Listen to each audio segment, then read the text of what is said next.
Welcome back to the discussion, Modernizing Today's Federal IT to Increase Productivity and Reduce Costs, sponsored by Pega on Federal News Radio, part of the Federal News Network. My guest today is Cynthia Stubner, Defense Director and Industry Principal, Pega Systems. I'm your moderator, John Gilroy. We've been talking about no-code approach for software development for federal agencies.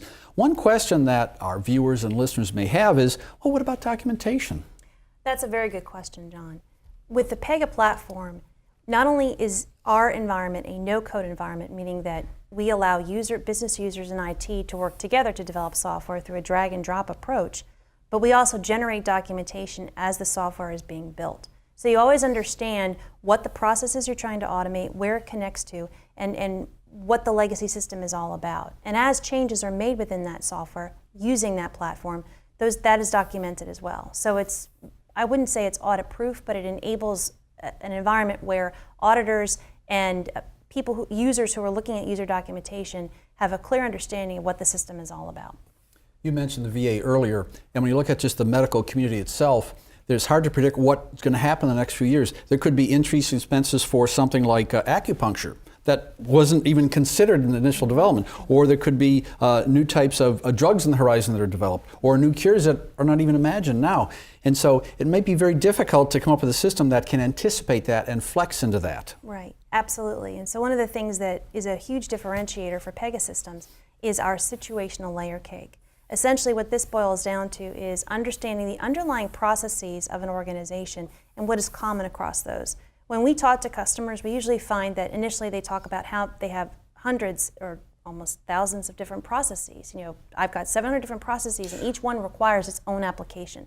But when you really start to peel back the onion and talk to those customers, you find out that actually they've got maybe 10 distinctly different processes, but 70 different variations. And given the limitations of legacy systems, each one required its own application. Pega takes a layered approach and takes a look at what's common across those processes and outlines those common areas. And then it adds on layers to account for differentiation or variations. A great example is actually AIG, one of our commercial customers, who processes claims across the world. Now, the basic process for processing insurance claims is very similar regardless of where you are globally. However, different countries have different rules, they have different regulations, they even have different currencies. And so Pega's platform enables you to take a layered approach to account for the differences in those regulations across the world and build different elements to those applications in a layered approach. And so you can have one application that covers the entire claims processing environment, but at the same time can be used across the world. This can also happen with the VA, whereas if there is a new cure or a new treatment for a particular, this can be used for an organization like the VA, where if there is a new cure or a new treatment that is approved, you can easily add that into the existing payment processing system without going down deep and having to recode or reconnect systems. I think in a large federal agency, people can get emotionally attached to processes we've already done this way, and they may have 50 or 60 different applications they have to have for each step of the way. And what happens is someone, maybe a detached person, come in and tell them what to do. If you look at the world of people who write for the theater, they call it killing their darlings.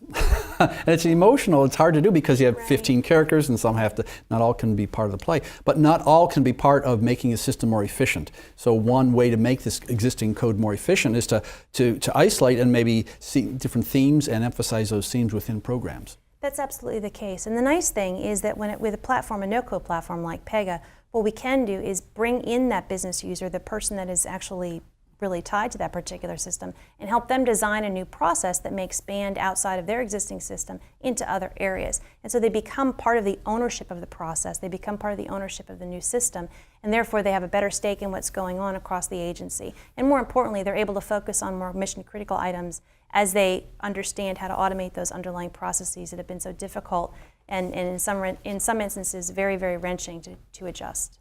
Cindy, I've been doing interviews here on Federal News Radio for 10 years, hundreds of companies. Many of those companies aren't around anymore. When you look at Pega, really you have a long-term stake in this business, don't you? We do. We've been around for over 35 years, and it gives us a really unique and I would say wise perspective. A lot of people talk about tech buzzwords such as mainframe or a client server. We've been around for all of it, and one of the key things that our founder and CEO, Alan Trefler, is focused on is enabling people to really change the way they build software. That is our ultimate mission, and this is the no-code platform is what's accomplishing that mission, quite frankly. Let me go back to this concept of front end and back end. How does Pega System look at the front end and back end in maybe a sample federal system? One of the nice things is that with the business users and the IT users all together developing the software through a drag and drop approach, you actually get an understanding of what the backside of the software is trying to accomplish and where the underlying processes will interface with the legacy systems. And the business user, the front end user, the person that will actually be interfacing with that system gets to help design the UI accordingly. So as you take a look at how that system is being built, everyone is getting kind of, I'll say, providing some input into what the system will look like, and it ties the back office and the front office together. So you no longer have throwing requirements across the wall and hoping things come back the way you want them to. You actually get to configure that front end the way you like. In the world of cloud and storage in the cloud and systems on-prem and hybrid systems, does this front end, back end still apply to systems like that? Absolutely. In fact, the nice thing about the Pega platform with the cloud choice option is that whatever you build on premise, you can migrate to the cloud. And with over 35 years of experience, we were around before cloud was really a concept, let alone a delivery environment for operating software in the digital age. And so we know what it is like to migrate old legacy systems and interfaces to those legacy systems in operating 30 years ago to today. So we've provided an environment that allows for that kind of migration and options to keep you ahead of the curve and operating in an environment that you're looking to operate in. And if you choose to move back, and we've had some customers who do that, they move back from the cloud back into on-prem because of either security requirements, a changing of the way that they need to do business or how they need to engage with their stakeholder.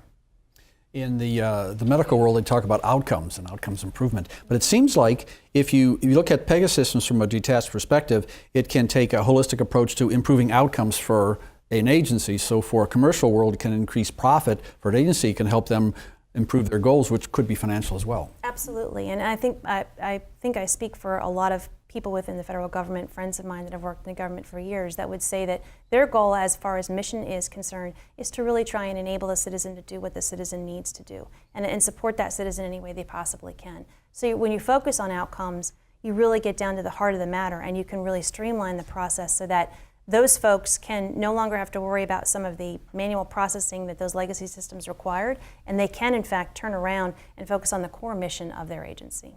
I'd like to thank today's guest, Cynthia Stubner, Defense Director and Industry Principal, Pega Systems. I'm your moderator, John Gilroy, and you're listening to Federal News Radio, part of the Federal News Network. For more on this discussion, visit federalnewsnetwork.com and search Digital Transformation.